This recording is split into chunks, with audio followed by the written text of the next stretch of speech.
Good morning and good afternoon, depending on wherever you're at. The time is recording. This is episode 172 of the Restricted Zone podcast. And this is a me and Kendrick episode, a two-man co-host. Kendrick, introduce yourself to the people. Man, y'all already know what it is. Honestly, y'all don't know what it is. The Phillies just lost, so ain't nothing to be happy about. It's nothing to be happy about, and this is for like the new subscribers. We're getting like our channel is growing, man. We just talked about it before we hit the record button. This is for the new subscribers. If you guys don't know, majority of us is 8-9 of us on the pod. We all talk about different sports from baseball, football. We're all knowledgeable in our own respective sports. And we're all basically from Philly, on the East Coast, but we all got our own different individual teams. And it gets crazy, check out the episodes, the old episodes, definitely give us some thoughts. And hey, man, we just appreciate how the podcast is growing. We appreciate the support, all the new subscribers that subscribing, leaving likes and comments. I'm sorry I'm not getting back to all of it, but I will guarantee. We just appreciate the support. Now, with that being said, also it's episode 173, not 72, 173. Now, NFL football, man, it's a lot to talk about. But we got 3 great topics, man, for this NFL episode. And Kendrick, I'm going to put the spotlight on you, man. We're going to dive right into it. So far, it's week 5 right now. And listen, man. I mean, it's been some surprises. It's absolutely been some disappointments. More disappointing than surprises, me personally. Because, it's some teams that absolutely disappoint, like Jaguars and the Browns, and so, but I'm gonna swing it to you. We're gonna start with the most disappointing teams so far, week 5. What's some of the most disappointing teams so far coming into the season, contrary to the expectations you had coming in? Well, to be honest, the Bengals is one. Yeah, definitely. The Bengals is one because I understand they get off to a slow start, but 1-4 is a little shocking. I figured they would have 2 wins out of the year already. But they are not. So they're 1-4. They're tied for last in their division next to the Browns. So who else is disappointing? The Jaguars. No, they're not disappointing. I didn't have. You had high hopes for them? I mean, I had high hopes more so in Trevor Lawrence. Let's just say that. Let's just say that. That's fair to have high hopes on him, but I feel like he's lost. Before his first win of the season, he had losses last 9 straight starts, and it just hasn't been clicking at all. It just has not been clicking at all. Is it the team? Is it him? At this point, it's like sheesh. I can't even tell you because it's just he makes a lot of mistakes, but he also his defense is sometimes a little suspect. But he does make mistakes himself, so it's not so you can pinpoint one issue.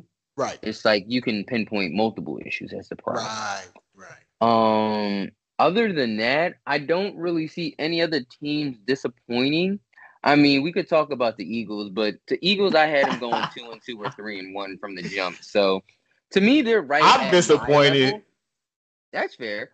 But for me, they are right where I thought they would be after the first 4 games before our bye week. I had them at either 3-1 or 2-2. I knew they were going to be. First of all, one preseason they don't play them, so I already knew that was already going to be a problem. And then they have to figure out the flow, and so it's just that.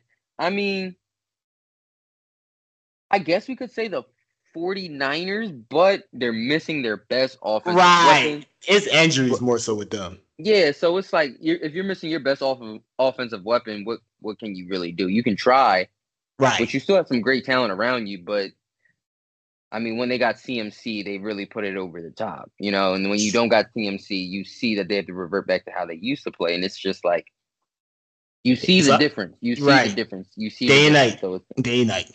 So it's like, I don't know. There's only, I guess, out of all of this, there's really only one disappointing team. And that is the Bengals to me. That's the Bengals for me. Talent-wise, they have it. The quarterback, he's always been put on the hot But still, I mean, people been singing praises Joe Burrow if he was in LSU. So, and it's just the Bengals just have not been, various reasons why though, but still. So that's who you picking with the Bengals. I mean, you're not between the Eagles and them. I saw someone said the Browns, and I'm like, the Browns are they? Would be a team that's disappointing? I mean, what was the expectations for the Browns coming in? Like for you personally, like what did you think the Browns? I thought they were a sneaky team. I thought they could definitely make some noise and do some damage because they still have that great defense. Right. But again, I'm not holding it really to them so much because they are also missing their best offensive weapon. Right. When you don't got Nick Chubb back there, he's their best offensive weapon. It's like you lose your best player, you basically with the 49ers. Are you trying to get by? You trying to figure it out? We're playing the help. Granted, they don't have the same level of star power as the 49ers. They got some great players though. I'm not going to say they don't have any great players, but it's just like they don't agree. Right. It's not comparing it to the 49ers is really not the same. And as y'all notice, we got Chris to join. I know Chris is chuckling it up, happy. Oh, he's laughing at my pain. It's okay. I understand. His Padres are still in the playoffs, so they might close out the Dodgers today. So what can I say? His team better than mine. He up right now. The joy makes me feel a little bit better. All right, listen, Chris, we're glad you're here. Introduce yourself. You hopped on, man. Introduce yourself to the people, man. Came at a great time. What's up, everybody? I'm not gonna have a long intro because I'm still under the weather, but Hey, man. I'm just enjoying some playoff baseball. That's all. Listen, man, you came right on time. Can't we just finish it up before we slide to the next topic? I mean, it's 5 weeks into the NFL season. What's some of the most disappointing teams in your opinion so far from what you've seen, witness? I mean, I guess the first team we could say is the Browns. I know that's crazy. Why are you looking at me like that? Nobody's making that. Well, because we were just talking about it, and right before he was like, people were saying the Browns were disappointing, and like I didn't agree with that because we thought health wise more so than the injuries more so. Yeah, I looked at it as like for the same as the 49ers because they don't got CMC. Browns have got Nick Chubb. Fair point. Chris, go ahead, Chris. What was you finish saying? Okay, so if we're not going to, I mean, I still feel like you can say the Browns only because of the fact that, again, when you give that much money to a quarterback, you have to do something. You have to. And it's not like, and again, the difference between his contract and everybody else's quarterback that has a big money deal is that his was fully guaranteed. So it's fully guaranteed. So yes, I know that there are struggles with the offensive line right now. There's a lot of injuries. I know they're missing Nick Chubb, who's a big part of the offense. But at the end of the day, isn't that what Deshaun Watson was brought to Cleveland to do? To help make up for some of the lapses on their offense? I mean, I know again, I get that it can be difficult without your best player in your offense being there. But when you get paid that kind of money, that's the kind of responsibility you're taking. And this is now starting to be a bad look on Kevin Stefanski and the coaching staff because it's not like it's a bad coaching staff, but when you're unable to produce coming off of a year where you had Joe Flacco, who has not been a mainstay starting quarterback since what 2017, 2018. But when he's behind the center and your offense is doing well enough to make it to the playoffs, and now you're what 1-3, 1-4, exactly 1-4, losing games to the teams like the Raiders, then it's just like, come on now, what are we doing? Right. And we had to say this. I think another really disappointing team. I'm not sure if somebody said this, but the Jaguars. We had to talk about the Jaguars. They look an absolute mess. Like he said everything we said. Nah, Chris, it's so funny because like Colin had brought up the Jaguars, but I was like, I'm not disappointed. I didn't really have high hopes for them. So I mean, I more so was more on the Trevor Lawrence. I was saying maybe this the year he kind of gets out that slump, starting off the season, losing. But yeah, You got, but again, the Jaguars like the same for the Browns. You literally came out of a year where you paid Trevor Lawrence a boatload of money to be your quarterback for the future. You went that's out in the true. offseason and signed Gabe Davis to replace Calvin Ridley and drafted Brian Thomas Jr.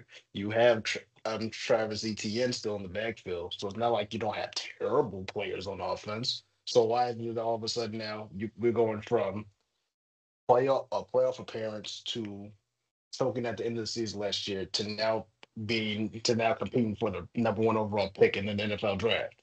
It's just the decline has continually gone downhill. And this was supposed to be the year where the Jaguars turned it around. This is supposed to be the year where the Jaguars showed that, the struggles of last year, it was just a bad year. And teams have bad years, so we're not going to knock them for that. But this was the year to prove the doubt wrong. So like it's not just a it was just a bad year, and we're still the same team where we went to the postseason. And right now they're showing they're not. I mean, I mean, I guess I'm going to say it because you know it too. Y'all both know it. What's another pretender right now? The damn Eagles. Bengals. Oh, my bad. Yeah, Chris, I was waiting for you to just drop the bomb. Here we go. Go ahead. It's true though. That's Yeah, true. It's true. I get the last 2 weeks y'all were without, or the last two games y'all were without Smitty and AJ Brown for majority of them. But at the end of the day, we all said before the regular season started that on paper the Eagles have one of the most talented rosters assembled right now, one of the most talented rosters in the NFL. I was one saying that I feel like the Eagles should have the number one offense in the NFL because of the because they if you look at the skill position players offense, they're literally arguably top 10 at each position, which is insane to say. Really insane to say. So it's like if you have all these weapons, you should be able to produce points. Even if somebody is missing, you still should be able to produce points. And it's crazy because while Saquon Barkley has literally been the best thing going for your offense all year long, it seems like he doesn't get going. He only gets going for one half. Why does he get more touches? Why does he get more plays called for him? Especially considering the fact that your two-star receivers are out. And again, we've been talking about the play call until the cows come home. But it's just a lot of dysfunction going on in Philly for a team that was supposed to erase the memory of last year. Also, like the Jaguars, they were supposed to show that going to the Super Bowl in 2022 was not a fluke. The way they finished last season was just because of bad play calling and bad personnel. So this is supposed to be the year that proved all that. And Nick Sirianni got off skate free because there was two new coordinators in position. But right now, all the blame is falling on him. And we could be in a situation where Sirianni might be going depending on how they look against the Browns because for all the talent they have, they look abysmal. And I know it's a lot of weeks left to look, but just going off first 5 weeks in their first 4 games, I know they're on a bye. They've looked ugly. They can like move. It seems like at times they can move the ball down the field, but then they can't score. This seems like a time the defense gives up big plays, but then at the same time they can give key stops when they need to get it. But it seems like it's almost like last year where I said the Eagles never can play a complete game, and we're seeing the same recipe as this year. The Eagles, still to this point, cannot play a complete game. It seems like either one side of the ball is always lacking, and for some reason I don't know why.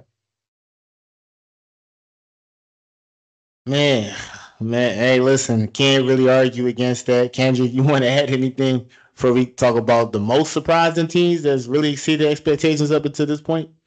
Honestly, no, I don't got really much to say. Personally, I had them either at 3-1 or 2-2 off jump, so they're right in where I thought they were going to be. I mean, granted, it has looked horrible, like downright pitiful at Yeah, right.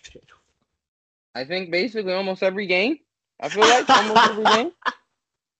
I mean, we can point out multitude of things each game, and it just be like, oh, this or this or this. You know what I'm saying? But It's it's like just like uh, I don't know. I it, I I mean, listen, it, it kind of ties into the second topic. Since we brought up Nick Sirianni a couple times, it kind of ties into the next topic. So we'll definitely say that for later. But Man, let's talk about the most surprising teams up until this point. I mean, seriously, you got a lot of I don't even say no names. I'm gonna let you guys, Kendra. I'm gonna let you go ahead. I want to see if we got one inside our own division, and I mean, Commanders. That's easy. They 4-1. Jaden Daniels man. acting like he was playing like CJ Stroud from last year. That's us. And You people had hooping. to I say, mean, and people had Man, to, listen. and people had to say Caleb Williams over him. yeah, you know how Yeah. I feel about that. I always thought he was overrated.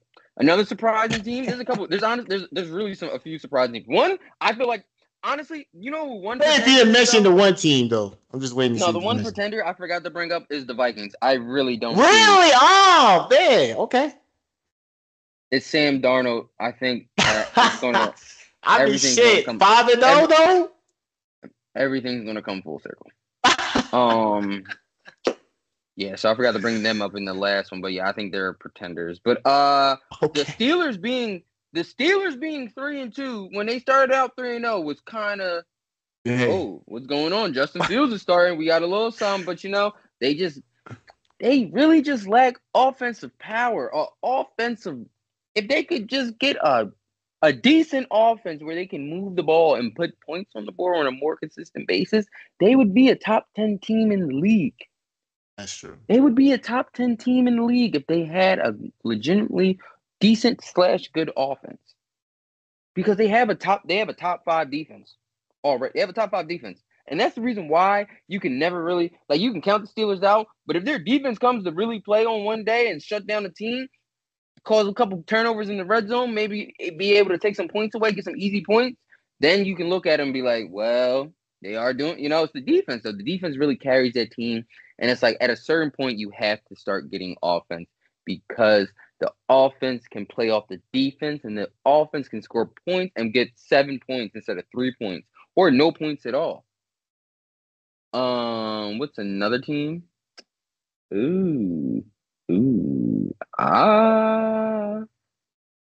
don't know. Chiefs are 5-0, so that's simple. Chiefs, that's expected. Not expected. I have the Texans in the Super Bowl in my eyes, so them being 4-1 Right. is nothing surprising. Yeah, I think I gotta really only go with the Commanders and the Well, you don't want to say Vikings. You call them. I ain't gonna say Vikings for sure.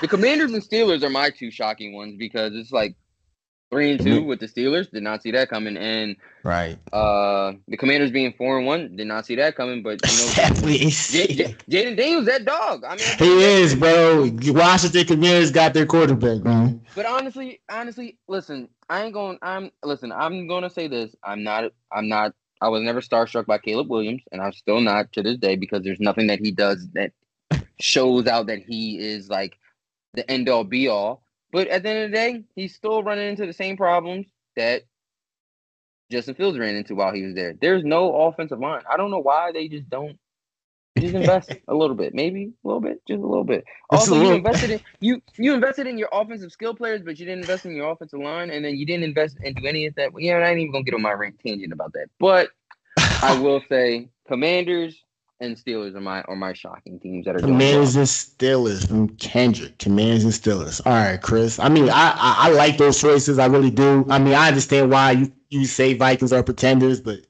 I'm gonna kind of give him credit still. I mean, hey, Sam Darnold is. Hey, listen, man. He was labeled a bust. He still may be labeled a bust, but he's definitely playing. He's playing well. Go ahead, Chris. What's some of the most surprising teams up until this point in Week 5, man? I mean, I'm gonna go touch on the Commanders real quick because I just gotta say this stat really fast. Outside of the fact that I've been said that James Daniels was gonna be that bull coming into the league, they scored over 30 points in their last 3 games. I'm just saying they scored 38. They scored 38, 40, 32, and 42. Like, what are they doing? Bro, this offense is hooping. And while we're talking about the Commanders, we got to give a shot to Cliff Kingsbury. That brother might suck as a head coach, but when it comes to being an offensive coordinator, brother knows his X. That brother knows his X's and O's. People need to play their role, and people get out. People see. Listen, this is the problem with coordinators. They get a little too much dip on their chip. We ran a good offense. Come hire me as a head coach. Stay in your lane, big dog. Stay in your lane. Ain't nobody gonna be mad at you. That's fair. I can see it. I mean, you got to believe the Cardinals that more than Cliff Kingsbury because the writing was on the wall that he wasn't a good head coach, but the writing was on the wall that he's a great offensive coordinator. So you can't blame nobody but the Cardinals front office for that one. I mean, it's not like you gonna turn down the head coaching job if a team calls you and continue calls you. They called him. He didn't call them. They reached out to him. Oh yeah, that's fair. But yeah, I mean, what can we talk about? They have really a underrated running back duo that nobody seems to talk about. They really have a power back and Brian Robinson Jr. and then elusive back and Austin Eckler. So if they want to just dip it out real quick for a little screen pass, you put Austin Eckler right. If you want to run between the tackles though, Brian Robinson in. We already know what Scary Terry brings to the table, and we know Logan Thomas is a decent tight end. So it's fun seeing Jay Daniels just hoop with that team, and I'm really happy. I'm happy. But I really wanted him to be a Raider. I knew there was no way that we were going to make a haul big enough to trade up to get him, but I knew he was going to do what he is doing right now. The only question is, can this stay consistent? That's all I want to know. Can it stay consistent? But for right now, I mean, they're a surprise team to me because like what was it? I don't know if it was a week or 2 weeks ago. I was telling them, literally said that I wasn't sure if they were going to be able to compete for the division, even though they were going to be competitive. Now, I mean, I know it's still early, but these brothers might mess around and win the draw the way they're playing. They really could. Everybody else is playing like dogs. Yo, and who would have thought of that? And I know Kendrick called them pretenders, and I'm not saying he's wrong by saying that, but we gotta shout out the Vikings. I'm sorry. I see his perspective.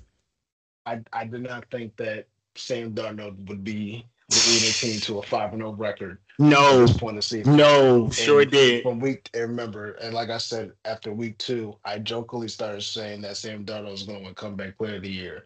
Yet each week, this brother is throwing for multiple touchdown passes and has a good completion. Yo, the last week against the Vikings was his first bad game. That wasn't excellent. I believe he still had a couple touchdown passes in that game as well. So actually. He didn't have any. He didn't have any passing touchdowns. So is Aaron Jones then probably outscoring? No, it was Ham because Aaron Jones had a hip injury. It was Ham who scored, and then they got a pick six. I know was it Ben Ginkle with the pick six? Mm-hmm. Yeah.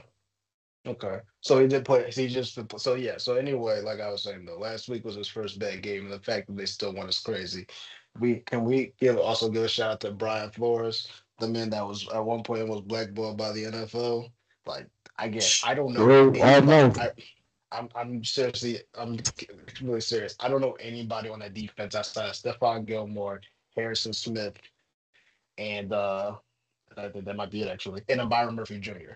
But yet this Vikings literally have a top 5 defense, and I don't know. I didn't see that coming. I'm still just surprised that they lost their best pass rusher in the offseason, yet they're somehow a better defensive unit than they were last year. How do you lose Daniil Hunter? How do you lose your best pass rusher and become better? It's just weird. That's what Flores is there for. That is what Flores is there for. And Flores is going to mess around and mine herself another head coaching opportunity. But, I mean, I think those are the other 2 teams, honestly, that I would say have surprised me. I feel like every other team I've either expected it or I just find it funny that they're in the position that they're in. But I can only think of those 2 right now. No, definitely great choices. And Kendrick, I understand. I like both of you guys' shows. I mean, Vikings definitely by far. I mean, like I said, Sam Darnold just had, he kind of had like the bust label on him. And the way he's playing right now is just, no one expected it. So definitely the most surprising team in my opinion, outside of Commanders. But we move on to the next topic. And, we're going to, NFL coaches, that's, really on the hot seat. Man, the seat's just really, really hot. And, Jets, they made a move. They had fired somebody. Kendrick, I want to say it to you, man. I mean, just give me your thoughts. I know you might focus on one team in particular, majority of it, but, who's some of the NFL coaches, in your opinion, who's definitely on the hot seat up until this point? On the hot seat? I mean, I guess you could potentially say Doug Peterson. He's on the hot seat. I mean, he just won their first game since. I couldn't tell you. They lost the last 10. I feel like I thought they lost the last like 9 or 10. Or maybe that was just 9 or 10 of Trevor Lawrence's starts. But even still, that's a ridiculous number to lose with your franchise quarterback. So he probably is on the hot seat. I don't really. Yeah, I mean, besides like maybe him. I mean, Salah got fired. I mean, granted, he didn't really win a lot, but I mean, you had Zach Wilson. We saw how Zach Wilson played out. He had Aaron Rodgers for 4 plays the first season, and then you saw how that played out. So I mean, it's like, all right, you didn't really have good quarterback play, but it's like now you have a good quarterback in Aaron Rodgers. But I feel like you're not being as maybe efficient overall, because I feel like you got a good defense on you. You got a top 5 defense. You know, you got a great secondary. Great, like you got a great defense from the trenches to the DBs. Like, you know, right. So it's just like in the offense you got Aaron Rodgers. Can't say nothing about that. I mean, you got Aaron Rodgers. Aaron Rodgers is who Aaron Rodgers is. You got Garrett Wilson, great receiver. Alan Lazari, him and they got that connection already. A-Rod and him, they got that connection. And then you got Breece Hall, and then you got the rookie running back. No, I'm not. What's his name again? I gotta look up his name. I gotta search it up. Hoover. Straight Hoover. Didn't even know. I'm like, oh, who's number 0? Who is this? Why they got him in? And then I see why they got him in, and I'm like, oh, my bad play. I was very unfamiliar with your game. And I apologize. Right. So I mean, yeah. So he had to go. I mean, hopefully they find somebody good to really mesh that team well together. And then, I mean, listen. Nick Sirianni's out here just playing with his fingers. I don't know. Like, what do you mean to do? Like, it's just, it's just like, bro, like you do way too much. Listen, I was fine with it. I was cool with it when we went to the Super Bowl because he played his role properly. He let Shane Steichen run the offense, and I mean, I guess Gannon did a little bit on defense. He got saved by talent, so I ain't gonna say that. But at least the offense looked good. Where it was like, our offense looked good. Jalen Hurts looked like top 5 quarterback, maybe top 3. We could sit here and argue that. You know what I'm saying? That was a real discussion. Look, we got AJ Brown, top 5 receiver. Say that. You got Smitty as a wide receiver too, who could be wide receiver running about a good portion of the team. You know what I'm saying? Like, we got 2 great receivers. We got a great tight end who's like top 5 when he stays healthy. When he's fully healthy, top 5. When our O-line is all together, that's a top 2 line. I got to be honest. I got to say top 2, maybe top 3 if we want to start really stretching it. But top 3 at max. And then, I mean, when you got a great line, when you got a top 3 line, you can throw anybody back there at running back and they're going to produce. Like we saw the evolution of our running back, and they go Miles Sanders. He had a great year, got a big contract. Boom. Look, DeAndre Swift left. They didn't give him a big contract. He got a good contract with the Bears. And now we got arguably, you could say arguably the best running back. Yeah, I guess he had. Yeah, if you really look at it, back that the Eagles had since wow. And, you can also say he's top 3 in the league, and you could see what he was doing in New York, but now with a good / great old line, you really see it's like what CMC did to the 49ers. It's just we have Nick Sirianni instead of Kyle Shanahan. Oh man, and it's glaring because Nick can't even hide it. Nick don't know how to call plays. I gotta be honest. Nick don't know how to call plays, and he's overstepping what his role really should be, and it's just being like a head coach of personality, where it's like I let my coordinators do their part, but I keep the team whole. It's okay to be that. Like, it's okay to play your part. Sometimes you need that to help bring the team together. We saw it. It worked. It has worked, but he got too much dip on his chip. Felt like, oh, they left. Now it's my time to shine. And then now look at us. We had a horrible last season. Beat the fact that everyone was like, y'all were 10-1. If y'all watched the game, even when we were 10-1, we shouldn't have been 10-1. We should not have been 10-1. And then when we lost the last when we went 1-6 the last 7 games, that was more accurate. Honestly, we can go 1-7 because we lost the playoff game too. That was more accurate. Of that portion of the season was actually our entire season. We just somehow mustered out 10 wins. Don't know. We mustered them out by grace of God. It was the grace of God that mustered. Let's see if we can do that again. And no, I don't want to do that again. That's the problem. That is the problem right there. Why are we mustering out wins when we could potentially have a top 3 offense in the entire league and a top 10 defense in the entire league? Why do we have to muster out wins with such great talent? Like, it's just a waste. Like, I feel like we are wasting every one of those players' time by not being dominant. I mean, granted, you can have a bad game. That's going to happen. It's part of sports. It's just part of it. Fine. But to sit here and look terrible every week and then you got to squeak out a win? Like, why? Like, prime example. Why did we lose to the Falcons? Why did we lose to the Falcons? Why did we lose to the Falcons? That was horrible. And then, I mean, and with the Buccaneers, we ain't changed nothing to help figure out the issue that was what they did during postseason. They were like, well, let's just do it again. They can't do nothing. And look, y'all didn't adapt. Y'all did nothing. And they were just like, hey, this is. Hey, man. Rub my hands together. Like, what are we, like, So, I don't know. Nick been on the hot seat since last season. He was just had a scapegoat. But this year, sure, he doesn't have a scapegoat. Yeah, no shield. Like, we know who Kellen Moore is, and we see he's had a number 1 offense before.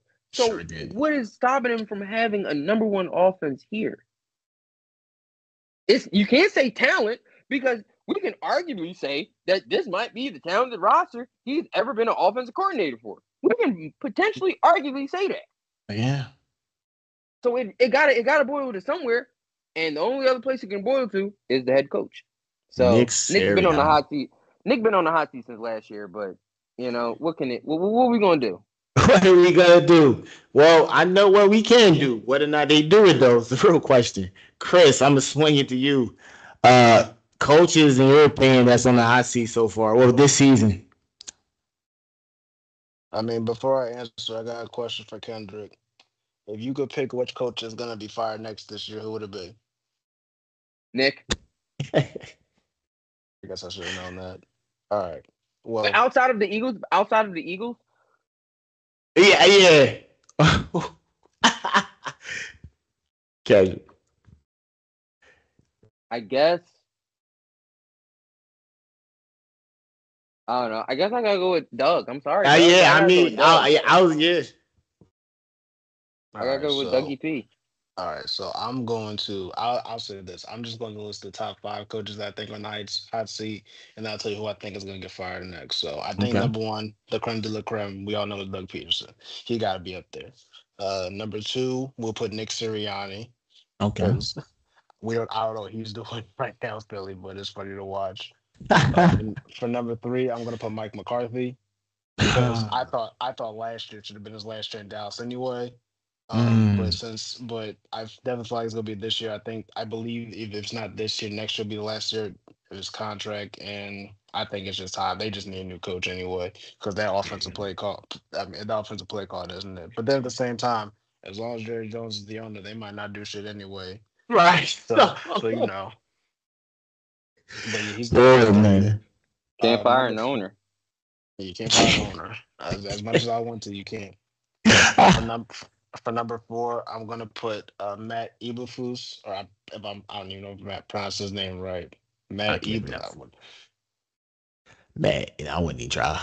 Matt Eberflus. I can't. I don't know how to pronounce his name. It's fine. But we gotta talk about Chicago though. We have to because, I mean, what does he do over there? What is his role? I would say as the head coach. What is his role? He's supposed to have Nick's role, but he's doing too much. What is his role?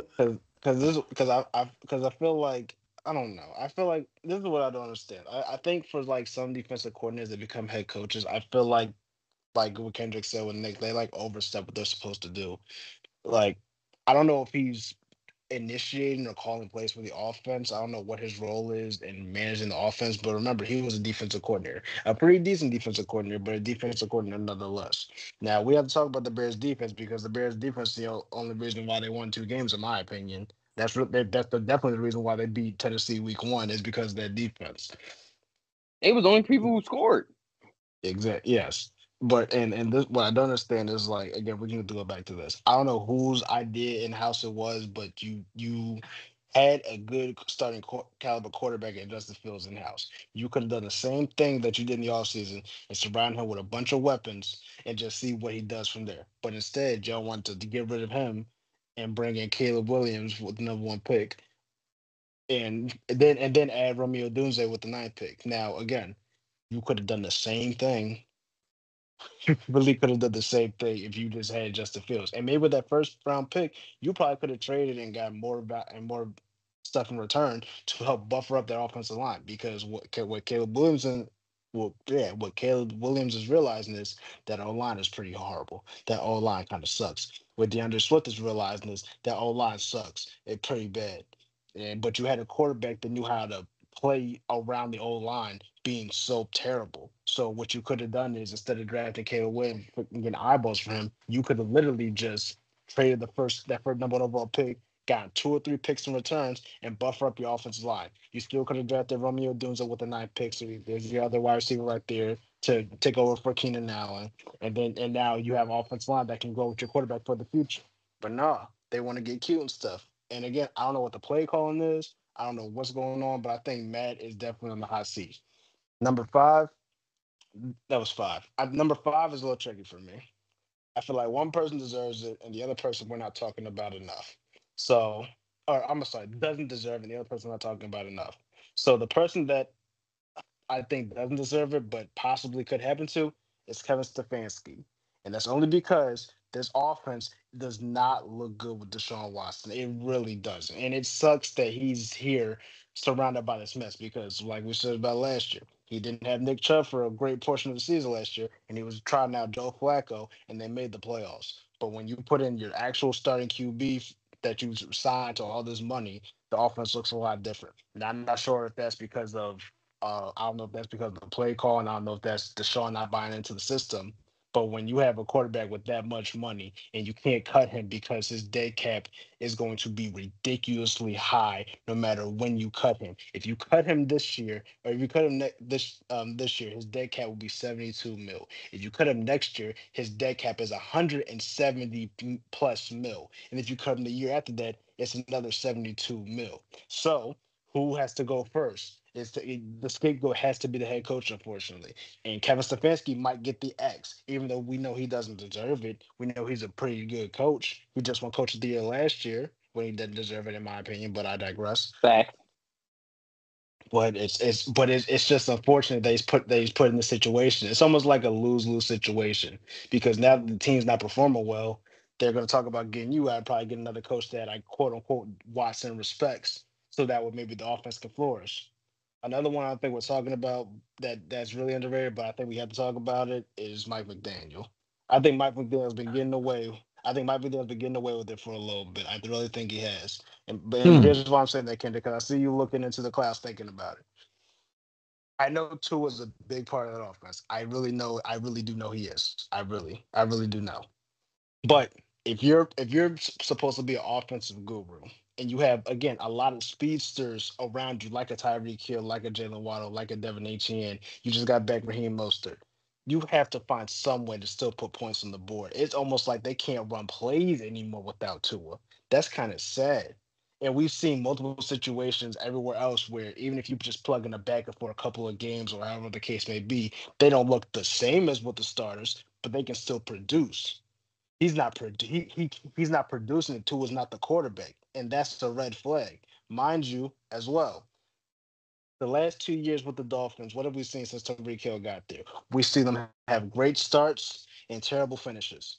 We see them start That's off true. come out the gate swinging, and then as it goes down towards the regular end of regular season, the playoffs, they slip off. Now, It got cold. albeit, but that's the problem, though. That's the problem. It got cold. how are you supposed to try to be a contending team if you can't beat other good teams? It's not even like you can it's not even just the fact of record. You just can't beat other good teams.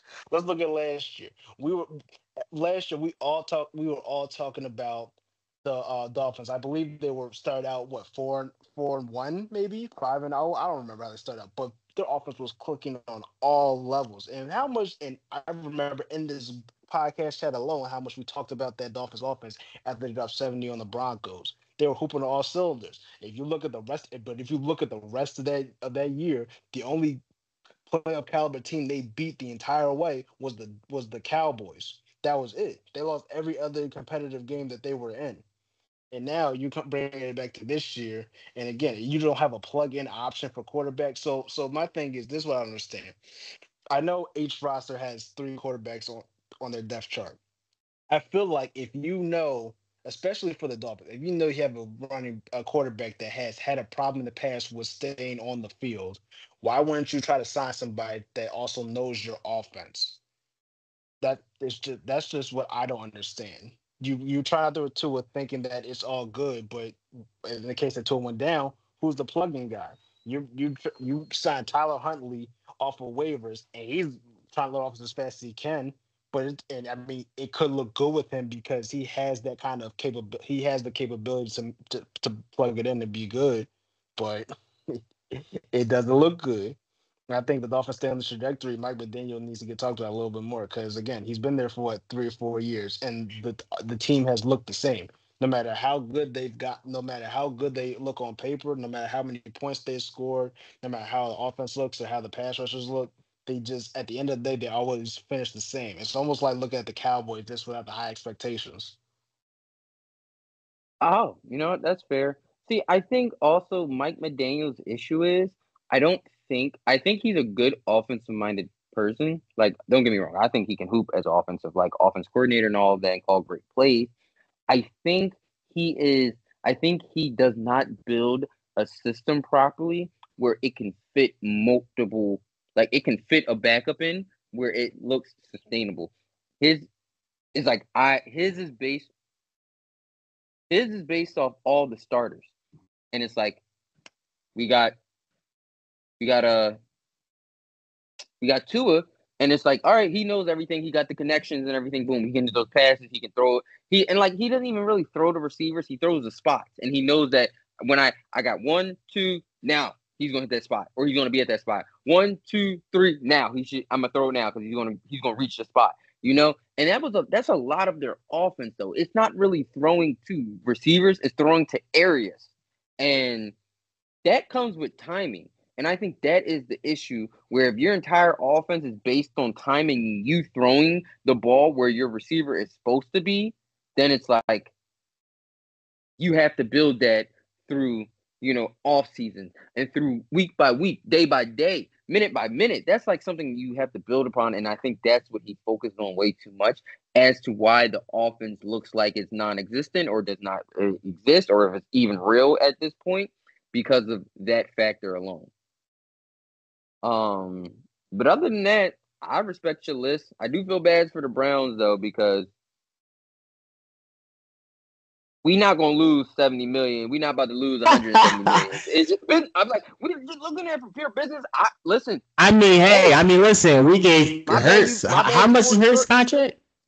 6 years, 230 guaranteed. So fully guaranteed. So I mean, it don't even matter. It's just like as a business perspective, you can't lose that amount of money. We look stupid, We got to just take this L and hopefully the next coach come in and figure it out. Take this L and hopefully figure out the next one. Last point I gotta make. Wait, Chris. Question. I'll be honest. If I had to pick what coach would get fired next, if it's not Doug Peterson, I think it'd easily be Nick Sirianni if y'all lose to the Browns. Yeah, I think he gets the answer. Yeah. I mean, Chris. I don't think I can mentally handle that. Oh man. Well, I know Kendrick's looking forward to that day. I'm pretty sure a lot of Eagles fans are looking forward to that day. But with that being said, that concludes. Chris, do you have anything else before we end it off? Kendrick, you want to say anything? Nothing else? You guys? Listen. I'm gonna say this. Say I'm gonna this. say this right now. I'm gonna say this right now. Oh man. If Oh, I man. watch the Eagles lose this game on this Sunday right here, if I actually witness the You Browns gotta show up for work, man. and they win record go from 1-2, You gotta show up to work. I promise. You ready? Y'all not gonna hear from me for the rest of the month. Maybe the rest of the year actually. Y'all gonna be like, where Kendrick at? I don't know. The subscribers will. Yeah, you know, the subscribers will be tuning in. They'll be tuning. We'll make sure that you tune in. They'll have the FBI looking for me because that's how bad I'm gonna be missing. With that being said, that concludes. Chris, you want to say? I got one more thing to say. Go ahead, Chris, play it out there. To all the Philadelphia Phillies fans out there. Bro, there you go. All right, with that being said, that concludes episode 173 of the Strictness on Podcast. A phenomenal football episode. Chris, shout out to you. Kendrick left. Shout out to Kendrick. He just left. I guess he couldn't handle it. Listen, we appreciate you guys. Hopefully you enjoy this episode as much as we enjoyed recording this episode. We really greatly appreciate it. We're very, very humbled. And listen, you guys have been showing us love the past 3 weeks. We're at 200. We're almost at 250 subscribers. 300 is right around the corner. We got, man, it's crazy right now, but we just appreciate all the love from the streaming to the subscribers to the comments, everything. We're greatly appreciative of it. We're going to keep the content pushing out week by week. You know it. Just enjoy the rest of your night, guys. Have a great day, everybody.